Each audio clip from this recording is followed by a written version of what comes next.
শ্রদ্ধা এবং ভালোবাসা। আজকে দেশের একটি ক্রান্তি লগ্নে আমরা মনে করছি বর্তমান পরিস্থিতি নিয়ে আমাদের বক্তব্য পরিষ্কার করে জাতির সামনে তুলে দেওয়া দরকার। জাতি একটি অত্যন্ত দুর্যোগপূর্ণ সময় পার করেছে। আমরা আগামীকাল কি হবে জানি না, আমরা পরশু দিন পর্যন্ত বেঁচে থাকবো কিনা জানি না, কোন দলের কোথায়কে কিভাবে থাকবে কেউ জানে না। আমরা কিন্তু অনেক প্রত্যাশা নিয়ে এই জুলাই আন্দোলন বলেন, জুলাই বিপ্লব বলেন, সেখানে আমরা অংশগ্রহণ করেছিলাম, জাতীয় অংশগ্রহণ করেছিল।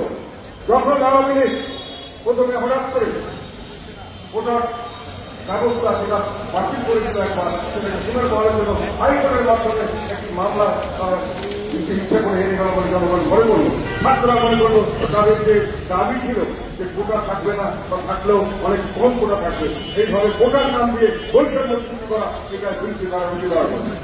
সেই সময় 1 জুলাই আমরা 4 জুলাই সংশোধিত বলা শুরু করে 5ই আগস্ট পর্যন্ত 25 দিন জাতীয় পার্টি তাদের সমর্থনে বক্তব্য দিয়েছে।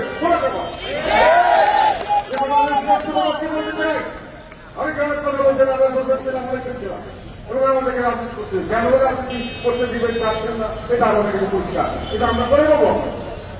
উদ্দেশ্য একটাই, আমরা এখানে যে রাজনীতি যেটা করেছি, আমরা জনগণের মনের কথা ঘোষণা করেছি।